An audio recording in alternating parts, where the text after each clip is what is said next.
Korean fans யாராவது இருக்கீங்கன்னா இந்த படத்தை மிஸ்ஸே பண்ணாதீங்க.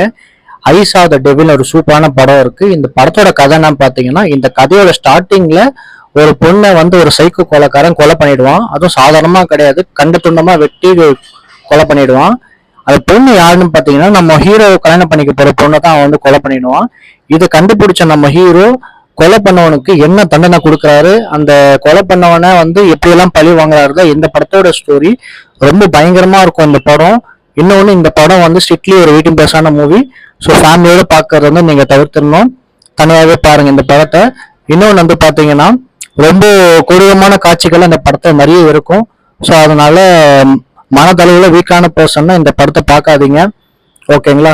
அது போக இந்த படத்துல நடிச்ச வில்லன் ஒரு சைக்கோத்தனமான ஒரு ஆக்டிங்க பயங்கரமா கொடுத்துருப்பாரு.